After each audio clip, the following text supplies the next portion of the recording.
சின்ன வயசுலேருந்து பர்த்டே பெருசாக செலிப்ரேட் பண்ணதில்லை. பர்த்டேன்றதில் அந்தளவுக்கு இன்ட்ரெஸ்ட்டும் இருந்ததில்லை.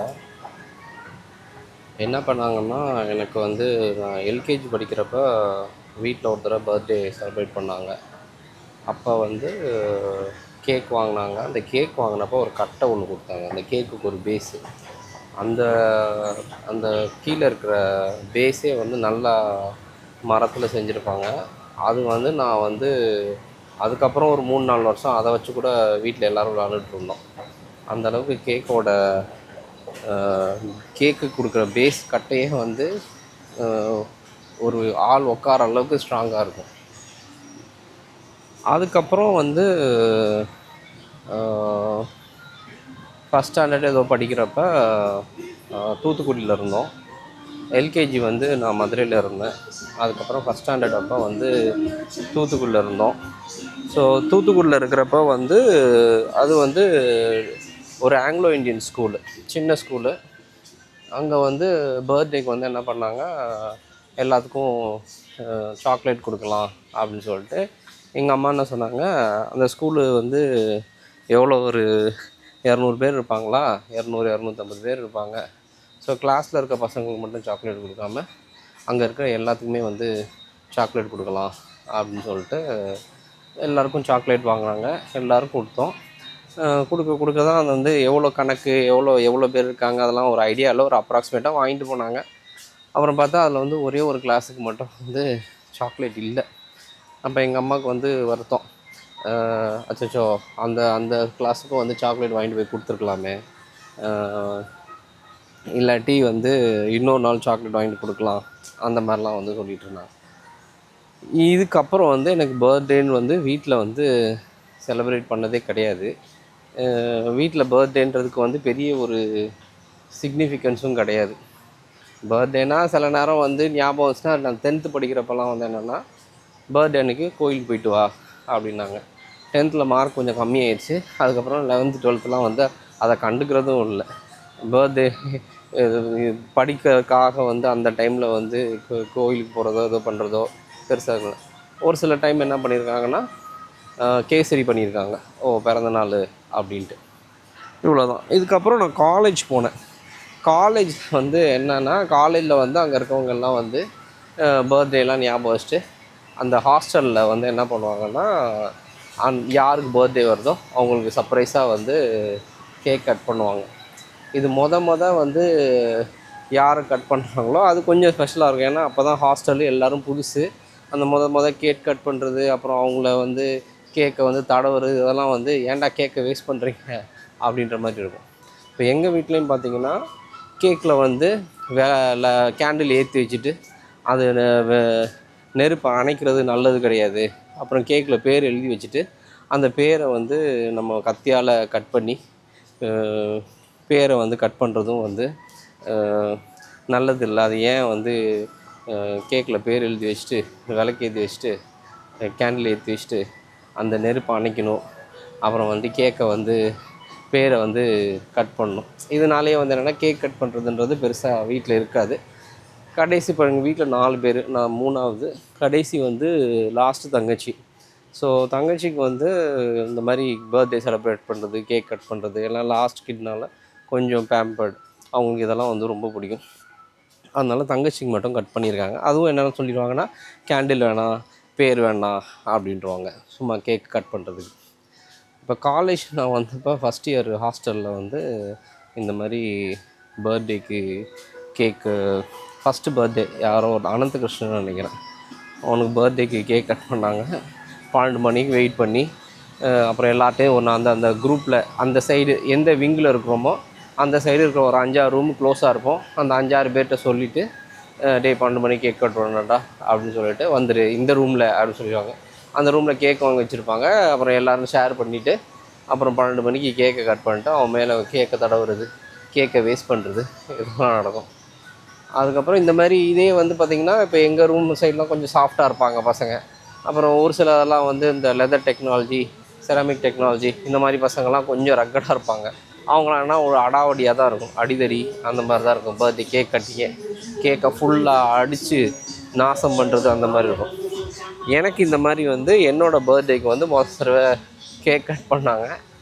அப்போ வந்து எனக்கு வந்து ஒரு மாதிரி சர்ப்ரைசிங்காக இருந்துச்சு. என்னடா நமக்கு கேக்லாம் கட் பண்ணுறாங்க, ஏன்னா இதெல்லாம் நம்ம பண்ணியே ரொம்ப நாள் ஆயிடுச்சு. அது கொஞ்சம் ஒரு மாதிரி ஓ நல்லா இருக்கே அப்படின்ற மாதிரி இருந்துச்சு. அப்போ வந்து அதே அனந்தகிருஷ்ணன் அவன் வந்து என்னென்னா பக்கத்து ரூமில் கேக் கட் பண்ணுறாங்க, எல்லாம் சொல்லியாச்சு. அனந்தகிருஷ்ணன் வந்துட்டு எப்படா கேக் கட் பண்ணுறாங்க, 10:30 மணி ஆகுது, எனக்கு தூக்கம் வருது, சீக்கிரம் கட் பண்ணேன், ஏன்னா நான் போய் தூங்க வேண்டாம் அப்படின்னு என்கிட்டே வந்து சொன்னான். நல்லா சர்ப்ரைஸ் பண்ணுறீங்கடா அப்படின்ற மாதிரி தான் இருந்துச்சு. அதை அன்றைக்கி கேக் கட் பண்ணியாச்சு. ஸோ அந்த வருஷம் முடிஞ்சிடுச்சா. இப்போ அதுக்கப்புறம் நிறைய பேர் கேக் கட் பண்ணாங்க. இப்போ கேக் பர்த்டே அப்போல்லாம் வந்து என்ன பண்ணுவாங்கன்னா பர்த்டே பம்ப்ஸு அப்படின்னு சொல்லிட்டு அந்த யாருக்கு பர்த்டேயோ அந்த பையனை தூக்கி போட்டு டம்முன்னு அப்படி அடிப்பாங்க. அந்த அந்த லெதர் டெக்னாலஜி, செராமிக் டெக்னாலஜி பசங்கள்லாம் பர்த்டே செலப்ரேஷன் ஆச்சுன்னா கேக்கை போட்டு அப்பி என்னென்னமோ இந்த சாஸு அது இதுன்னு மேலே ஊற்றி இதெல்லாம் வந்து ஒவ்வொரு வருஷம் ஆக ஆக ரொம்ப கொடூரமாக போய்கிட்டே இருந்துச்சு. இப்போ எனக்கு வந்து செகண்ட் இயரில் வந்து என்ன ஆச்சுன்னா, செகண்ட் இயர் வந்து பர்த்டே வந்து செகண்ட் இயர் பர்த்டேயில் நானும் எக்ஸ்பெக்ட் பண்ணிகிட்டு இருந்தேன். சரி நமக்கு இந்த வருஷம் கேக் கட் பண்ணுவாங்க அப்படின்னு சொல்லிட்டு நானும் வெயிட் பண்ணேன். 12 மணி ஆயிடுச்சு. அதுக்கப்புறம் ஒன்றுமே ஆகலை. அப்புறம் ஒரு சிலர்லாம் வந்துட்டு போனாங்க. சரி நம்ம கட் பண்ணிடுவாங்களோ அப்படின்ற ஒரு இதிலே இருந்தேன். கடைசியில் பார்த்தா கட்டே பண்ணலை. அடப்பாவிகளா, இவ்வளோ தான் உங்கள் டக்கா அப்படின்னு சொல்லிட்டு. ஏன்னா நம்ம அவ்வளோவா யாருக்கிட்டையும் பெருசாக பேசுவோம். ஒரு 2 ஃப்ரெண்ட்ஸ் இருப்பாங்க, அவ்வளோதான். அதுக்கு மேலே ரொம்ப இதெல்லாம் பண்ணி க்ளோஸெல்லாம் இன்னொருத்தருக்கும் நான் பர்த்டேக்கு இதை பண்ணோம் அதை பண்ணோம் அந்த மாதிரிலாம் இனிஷியேட்டிவ்ஸு நான் எடுத்ததும் கிடையாது. ஸோ அந்த மாதிரி பர்த்டே வந்து அதுக்கப்புறம் அப்போ வந்து ஒரு மாதிரி டிசப்பாயிண்ட் ஆயிடுச்சு. என்னடா நம்ம பர்த்டே ஆனால் அதுக்கு யாருமே ஒன்றுமே பண்ணலை அப்படின்ற மாதிரி இருந்துச்சு. அதுக்கப்புறம் வந்து இப்படியே போச்சா. இதே வந்து ஃபைனல் இயர்லாம் பார்த்திங்கன்னா ஒரு குரூப் ஆயிடுச்சு, பாய்ஸு கேர்ள்ஸு அந்த மாதிரி ஒரு குரூப்பு. அப்போல்லாம் வந்து பாய்ஸு கேர்ள்ஸ்லாம் பெருசாலாம் குரூப்பெல்லாம் இருக்க மாட்டாங்க. இந்த கெமிக்கல் இன்ஜினியரிங், பயோடெக்கு இந்த மாதிரி ஒரு சில டிபார்ட்மெண்ட்ஸில் மட்டும் அந்த மாதிரி இந்த மாதிரி குரூப்பாக இருப்பாங்க. அப்போ அந்த ஹாஸ்டலில் இருக்க பொண்ணுங்க, ஹாஸ்டலில் இருக்க பசங்க இந்த மாதிரிலாம் வந்து குரூப் இருந்துச்சு. இப்போ அவங்களாம் வந்து என்னென்னா பர்த்டேக்கு வந்து வாட்ச் வாங்கி கொடுக்குறது, வாலெட் வாங்கி கொடுக்குறது, அப்புறம் வந்து 1500 2000 வரும். இப்போ 20 இயர்ஸுக்கு முன்னாடி வந்து அதெல்லாம் வந்து ஒரு சிக்னிஃபிகண்ட் மணி. ஸோ இந்த இதில் வந்து அவங்க வந்து 250 300 இண்டிவிஜுவலுக்கு ஷேர் வரும். இதில் வேறு எதுக்குடா இவ்வளோ காசு கொடுத்து, நான் என்ன சொல்கிறது, சரண்யா தான் வந்து இந்த மாதிரி பண்ணணும் சொல்லுது, அந்த மாதிரிலாம் வந்து நடக்கும். ஸோ ஓகே, நான் நல்ல வேலை எனக்கெலாம் வந்து அப்போ என்ன தோணுன்னா, அடப்பாவில பர்த்டேன்னு சொல்லிட்டு தேவையில்லாமல் இவங்களே காசு செலவு பண்ணிட்டு இவ்வளோ போட்டு வாங்கிட்டு அப்புறம் நீ கொடுக்கணும் நான் கொடுக்கணும்னு சொல்லிட்டு இது பண்ணிக்கிறாங்க. ஓகே, அவங்கெல்லாம் வெல் டு டூ ஃபேமிலி, அவங்களால பண்ண முடியும், பண்ணுறாங்க அப்படின்ற மாதிரி இருக்கும். ஸோ அதுக்கப்புறம் பர்த்டேன்றதை வந்து நான் வந்து பெருசாக வந்து கண்டுக்கிட்டதும் இல்லை.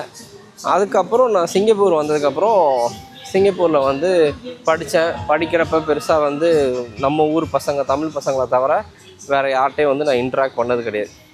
அதுக்கப்புறம் என்ன ஆச்சு, ஒர்க் பண்ண ஆரம்பித்தேன். ஒர்க் பண்ண இடத்துல வந்து என்னென்னா, இப்போ ஃபேஸ்புக் வரும்.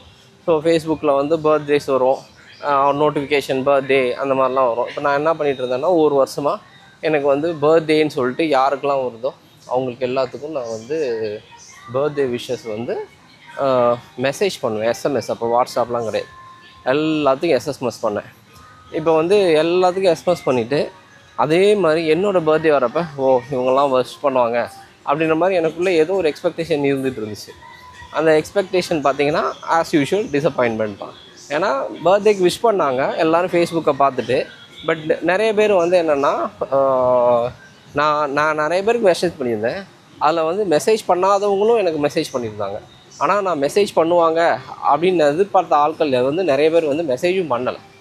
எனக்கு அது வந்து என்னடா பர்த்டே, நம்ம ஒருத்தவங்களை வந்து விஷ் பண்ணுறோம், ஆனால் அவங்களுக்கு வந்து நம்மளுக்கு வந்து விஷ் பண்ணணுன்ற இன்ட்ரெஸ்ட் இல்லை.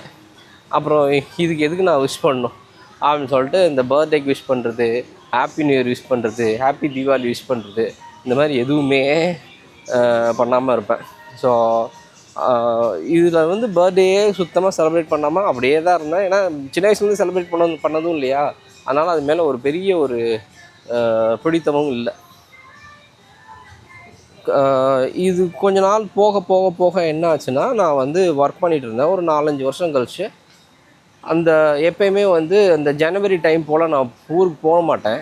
ஆனால் ஒரு டைம் வந்து என்னென்னா, ஊருக்கு போயிருந்தான். அப்போ ஃப்ரெண்டு ராமசாமி இருந்தான். அவன் சென்னையில் இருந்தான். அப்போ வந்து என் கூட இருந்த ரூம்மேட்ஸ்லாம் வந்து என்னென்னா, ரமணரை பற்றி நிறைய பேசுவாங்க. ரமணர் ஸ்டோரிஸு, நொச்சூரோட சத் சங்கம், ரமணரை பற்றி சொல்கிற கதைகள், இதெல்லாம் வந்து கேட்போம். அதை பற்றி டிஸ்கஸும் பண்ணுவோம். அப்போ வந்து ரமணர் இருந்த திருவண்ணாமலை அங்கே போகணுன்னு ஒரு ஆர்வம் இருந்துச்சு. அப்போ இந்த மாதிரி கொஞ்சம் ஸ்பிரிச்சுவலாக இருக்கிற இன்டென்ஷனோடு இருந்து கொஞ்சம் அவைலபிளாக அந்த இருந்த டைம் மேரேஜெல்லாம் ஆகாமல் இருந்த ஆள் வந்து ராமசாமி. அவன் சென்னையில் இருந்தான். சரி, ராமசாமியும் பார்த்து ரொம்ப நாள் ஆச்சு, போய் பார்ப்போம் அப்படின்ட்டு போனோம்.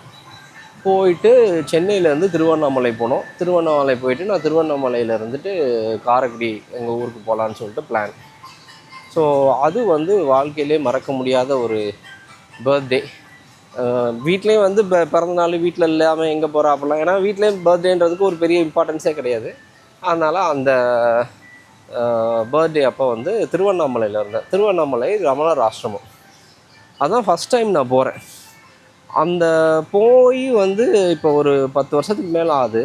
அந்த போன ஒரு அனுபவன்றது இப்போ நினச்சாலும் வந்து அப்படியே ஒரு மாதிரி டக்குன்னு வந்து பாடி அண்ட் மைண்டு வந்து ஒரு சரண்டரான ஸ்டேட்டுக்கு வந்து ஒரு ஃப்ராக்ஷன் ஆஃப் செகண்ட் போயிட்டு வரும். ஸோ அங்கே வந்து என்னென்னா, ரமண ஆசிரமத்தில் வந்து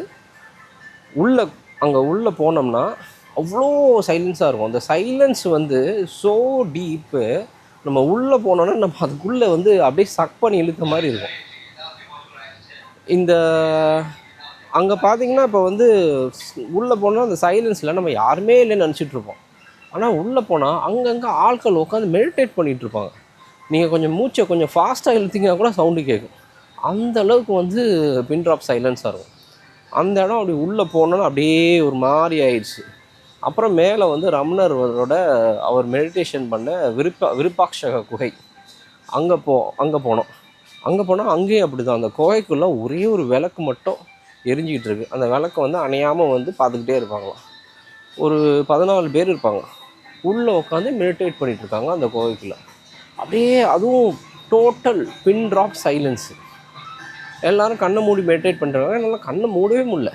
நான் கண்ணை திறந்து அப்படியே ஒரு ஃப்ரோசன் ஸ்டேட்டில் அப்படியே இருந்தேன். அப்புறம் ஃப்ரெண்டுக்கு வந்து போர் அடிச்சிருச்சு. வாடா போகலாம் அப்படின்னு சொல்லிட்டு அவன் கூப்பிட்டு வந்துட்டான். அங்கே மேலே அந்த மலை மேலே ஏறுறப்பெல்லாம் குரங்கெல்லாம் இருந்துச்சு. அதெல்லாம் வேறு ஒரு பயம். இப்போ எப்படி இருக்குதுன்னு தெரில. ரமணரோட இதுக்கு வந்து திரும்ப போகணும்.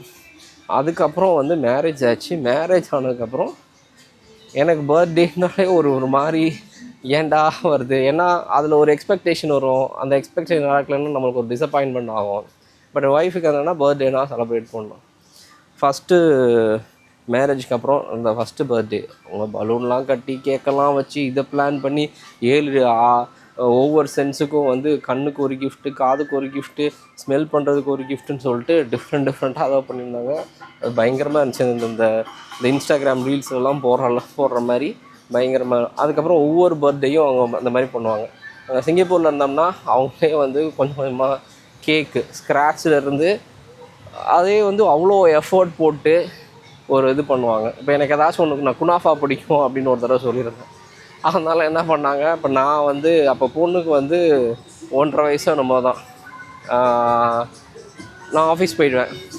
இவங்க பொண்ணை ஸ்ட்ராலரில் வச்சு கூப்பிட்டு போயிட்டு கீழே போய் கடையில் போயிட்டு குனாஃபாக்கு என்னென்னலாம் வாங்கணும்னு வாங்கிட்டு, குனாஃபாக்கு வந்து அந்த ஒரு வேர்மிசெல்லி இருக்கும், அந்த மாதிரி வேர்மிசெல்லின்னு சொல்ல அனில் சேமியாவில் வேர்மிசெல்லி, அப்புறம் குனாஃபா சீஸ் பண்ணி சுகர் பண்ணி இதெல்லாம் பண்ணி பயங்கரமாக வந்து, அப்புறம் பெட்டு ஃபுல்லாக வந்து ஹாப்பி பர்த்டேன்னு சொல்லிட்டு ஃப்ளவர் வச்சு டெக்கரேஷன் பண்ணி இந்த மாதிரிலாம் இருந்துச்சு. அவங்க ஒய்ஃப் எப்போயுமே வந்து பண்ணுவாங்க. நான் எனக்கு வந்து ஒவ்வொரு தடவையும் பண்ணுறப்ப அதை வந்து ஃபுல்லாகவே என்னால் என்ஜாய் பண்ண முடியும். ஏன்னா எனக்கு வந்து இதை வந்து இவ்வளோ நல்லா இருக்கே அப்படின்னு நம்ம நினச்சிட்டாலே அடுத்த தடவை வந்து இதோட இன்னும் வந்து ஜாஸ்தி வேணும் அப்படின்ற மாதிரியான ஒரு இது வந்துடும். ஸோ வந்து அந்த மாதிரி அவங்க பண்ணுறது வந்து ஹாப்பி, அவ்வளோதான். அதுக்கு மேலே வந்து அது பண்ணாலும் பண்ணலைனாலும் அது ஹாப்பி தான். ஸோ இதுதான் என்னோடய பர்த்டே. பர்த்டேன்றது மேலே எனக்கு வந்து அந்தளவுக்கு வந்து பர்த்டேனாலே ஒரு மாதிரி ஐயோ அப்படின்ற மாதிரி தான் இருக்கும். ஸோ இப்போ நம்ம ஊர்லலாம் சின்ன வயசுலலாம் வந்து பார்த்திங்கன்னா பர்த்டேன்றதே வந்து பெரிய ஒரு இதே கிடையாது. பர்த்டேலாம் வந்து மிஞ்சி மிஞ்சி போனால் வீட்டில் ஒரு பாயாசம் பண்ணுவாங்க, அவ்வளோதான். பட் இப்போ தான் வந்து இப்போ ஃப்ரெண்டெல்லாம் சொன்னார், அவர் பொண்ணுக்கு வந்து பொண்ணு வந்து செகண்ட் ஸ்டாண்டர்டோ தேர்ட் ஸ்டாண்டர்டோ படிக்குது. அவங்க பொண்ணோட சென்னையில் இருக்கிறாங்க. அவங்க பொண்ணோட கிளாஸ்மேட்ஸ்லாம் பர்த்டேனா மாலில் வந்து ஈவென்ட் ஸ்பேஸை புக் பண்ணி கேஎஃப்சி சிக்கன் இந்த மாதிரி ஒரு பர்த்டே கிஃப்ட் செட்டு அப்படின்னு சொல்லிட்டு சாப்பாடு, அப்புறமேட்டு டாய்ஸ் இந்த மாதிரிலாம் வச்சு வர்றவங்க எல்லாத்துக்கும், கிளாஸில் இருக்க எல்லாத்தையும் கூப்பிட்டு வர்றவங்க எல்லாத்துக்கும் கொடுக்குறாங்க. அவரும் வந்து இதே மாதிரி பண்ணலான்னு கால்குலேட் பண்ணி பார்த்தா ஒரு 1,50,000 லட்ச ரூபா சிம்பிளாக பண்ணாலே வருதான். அதனால் வந்து இவ்வளோ செலவுலாம் நான் பண்ண வேணாம்னு சொல்லிட்டு அவங்க வந்து அந்த இதை வந்து சும்மா வீட்டிலே வச்சுட்டாங்க. இந்த மாதிரி கிளாஸில் இருக்கவங்களாம் கூப்பிட்டு பண்ணுறது வேண்டாம் அப்படின்னு சொல்லிட்டு ஸ்டாப் பண்ணிட்டாங்க. இப்போ இதே என்னோடய அக்கா பையனை பார்த்திங்கன்னா, அவன் வந்து சின்ன வயசில் ஒரு தேர்ட் ஸ்டாண்டர்ட் ஃபோர்த் ஸ்டாண்டர்ட் படிக்கிறப்பெல்லாம் ரோட்டில் யாரெல்லாம் போகிறாங்களோ அவங்களாம் கூப்பிட்டு இன்றைக்கி சாயந்தரம் வந்துடுங்க, எனக்கு ஹாப்பி பர்த்டே வருது, எனக்கு ஹாப்பி பர்த்டே வருது அப்படின்னு சொல்லி கூப்பிட்டுருப்பான். ஸோ அந்தமாரி ஒவ்வொருத்தருக்கும் பர்த்டேன்றது ஒரு மாதிரி. எனக்கு பர்த்டேனாலே ஏன்டா வருது அப்படின்னு தான் இருக்கும்.